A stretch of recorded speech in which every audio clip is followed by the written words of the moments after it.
Hey guys, so today I'm going to be sharing with you my 5 favorite healthy summer snacks. These are my go-tos this summer, and let's go ahead and get into how I make them.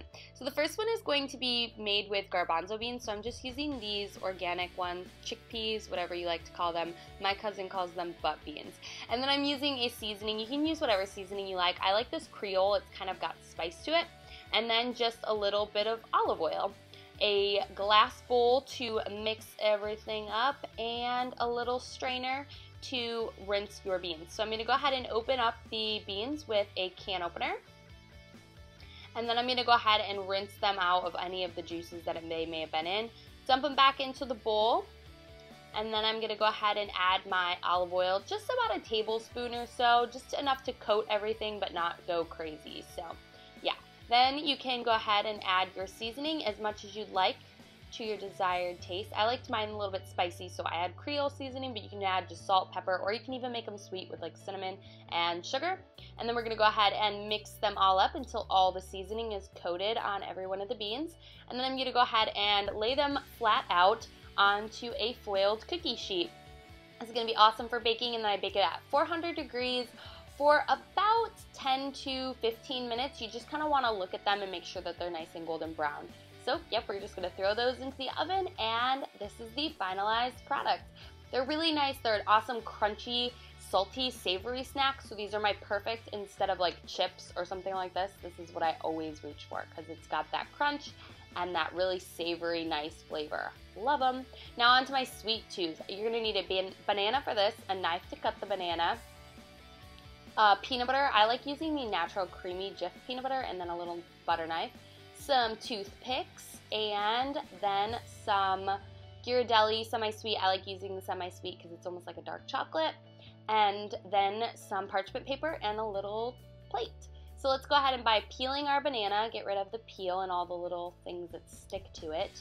And then I'm going to go ahead and start cutting my banana. So I'm just going to cut it in about, I don't know, half an inch sort of thickness in pieces. It really just depends on how much banana you want. So I'm going to go ahead and cut my whole banana like that, and then I'm going to go ahead and lay them flat and take just the smallest little bit of peanut butter and put it on one of the banana slices, and then I'm going to go ahead and sandwich another banana slice right on top like that, and so you have a little banana, peanut butter banana sandwich.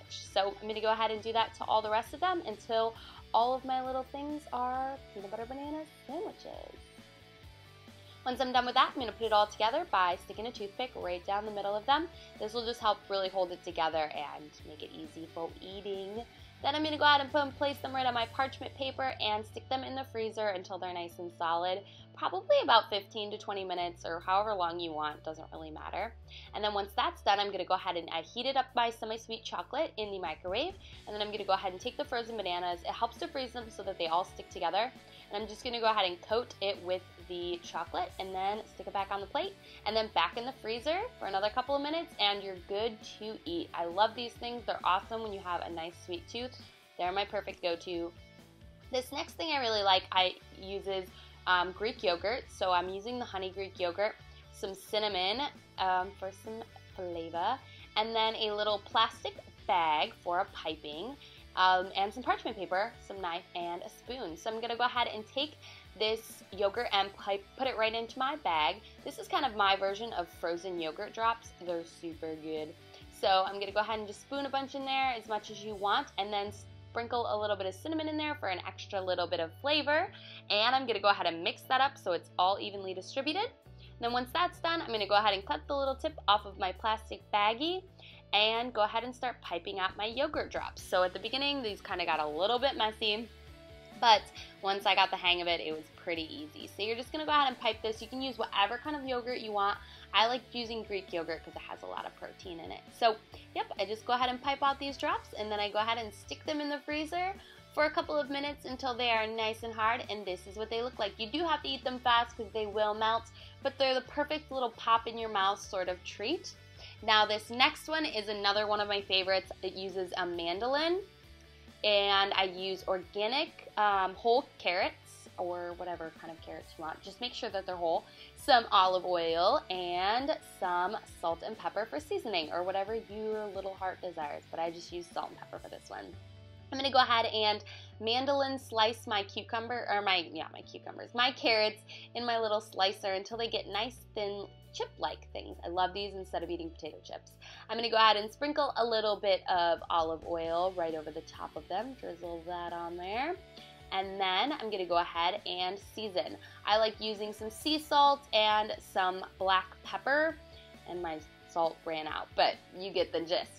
So I'm gonna go ahead and just sprinkle that on there, and then this is awesome because it comes with a little lid. So all I do is just pop the little Tupperware lid right on top, and then shake it. So you have all the olive oil and seasoning evenly distributed. Then I'm gonna go ahead and place them out on a foiled cookie sheet, and I'm gonna go ahead and pop those in the oven for about 350. And you really have to watch these because it really depends. But I want to put it on 350, and then you might need to flip them in between. And then this is what you get. They're nice, crispy.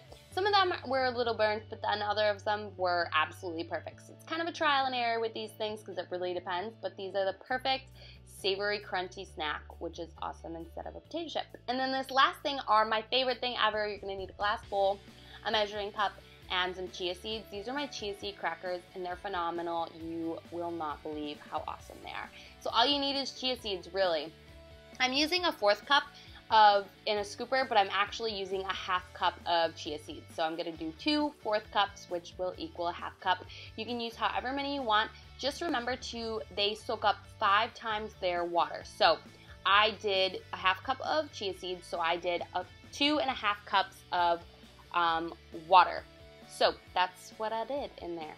And then I went ahead and let that soak up all of its water for about 20 minutes. So the chia seeds soak up all their water, and then you're good to spread that out on your parchment paper. And it looks kind of like a gelatinous material, and that's what's gonna come out to be your chips. So I'm gonna go ahead and evenly distribute that. And then once I'm done with that, I'm going to go ahead and add some sea salt, whatever seasoning you'd like. You could make these spicy if you wanted. I just like a salty cracker, so that's what I use. And then for an additional little bit of goodness, I add some flaxseed right on top. So I go ahead and sprinkle that. And then you're going to put it in the oven at 210 degrees for about 10 hours. I know that might seem like a long time, or however long it takes to make it look like this crazy shape. And then you're gonna go ahead and peel it off from the parchment paper and just start breaking it apart. It's pretty fragile, but these are awesome chips. They are one of my favorite snacks in the entire world. You guys have to try it and let me know how you like it. I go ahead and put them in a baggie, and they're my on-the-go little snack. And they're super good, no carbs, and just packed with omega-3 and goodness, chia seeds. So those are my healthy snacks. I hope you guys enjoyed, and I'll talk to you next time. Bye!